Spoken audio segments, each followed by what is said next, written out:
Hey everyone, what we're going to do today is a crappie jig again. Uh, this has to do with one of my viewers making a comment on the morning dawn pattern, and he mentioned it's the guy's name is Josh White.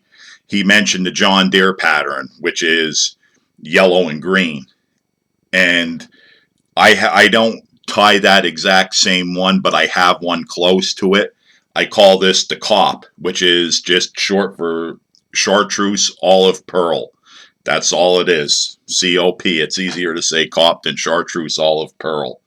But I'm going to do this in a kip tail or calf's tail, where I normally did this with craft fur and marabou. So without further ado, we're going to get started here with some 140 denier flat wax nylon. And before I forget, it's a 1/16 ounce minnow head jig with a size 4 Matzuo sickle hook. Some leftover old stock that I have. And we're going to get our base of 140 denier. It's in white.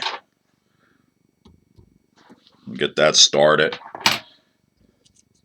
And it's going to go down to the tip of the hook. And then I'm going to go all the way back up because the way we're going to tie our kip tail in. Then I'm going to start off here with a little bit of chartreuse kip tail. You got to pull the shorts out just like you do with bucktail. And we'll set our distance.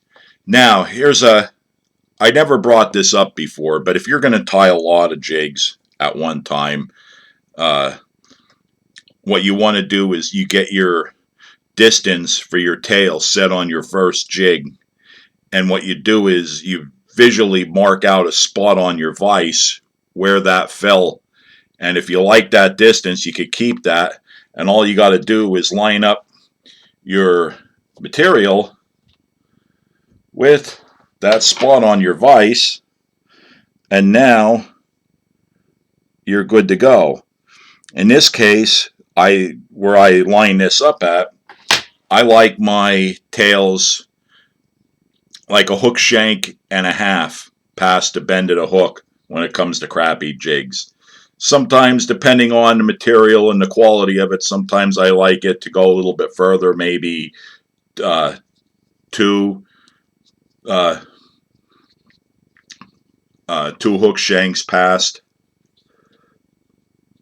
But it's really up to you. I find that sometimes the larger tails will do better. Sometimes it invites short strikes.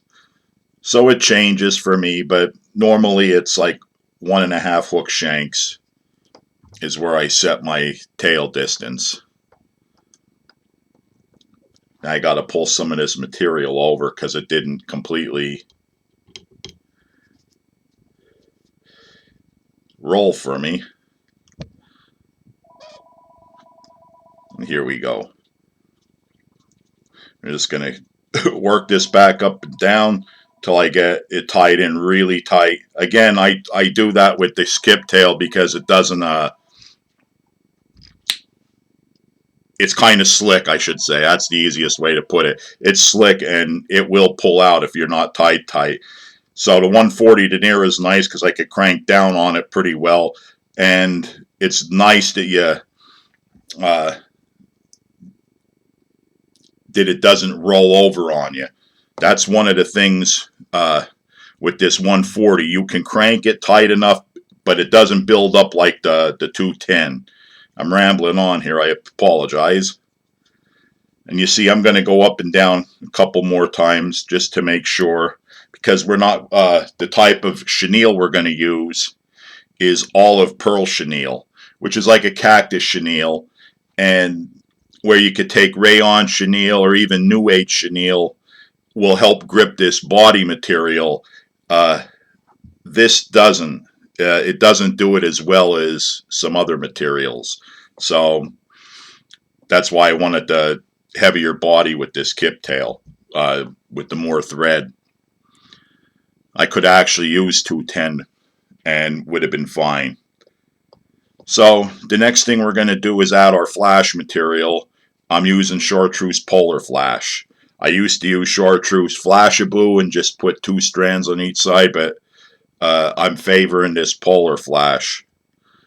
And all I did was take 2 strands, I cut it in half.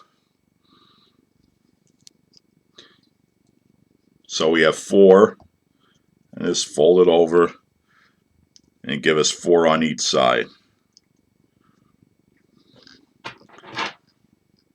There's plenty of flash. I extend it just a hair past the tail.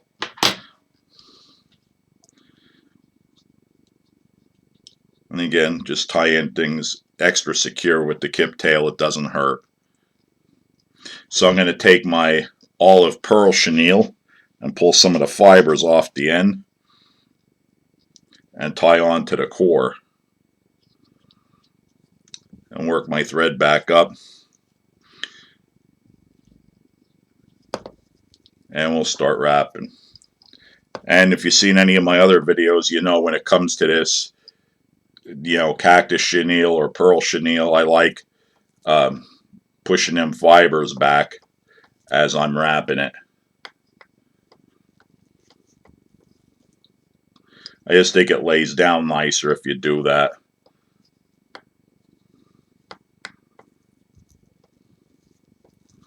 Lets me get that second wrap on there when the overlapping wrap without trapping as many fibers down.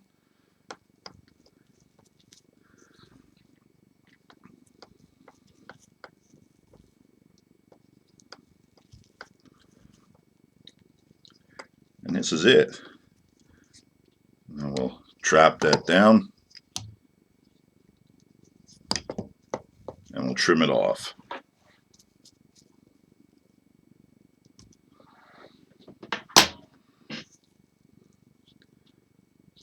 And we'll just whip finish it. And we're done. Told you, real easy. 1, 2, 3, 4, 5. 1, 2, 3, 4, and 5. Cinch it down real good.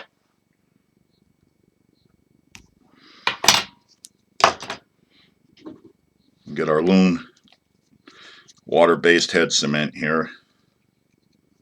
And I'm going to use my bodkin to put it on, since I don't got a lot of room in here.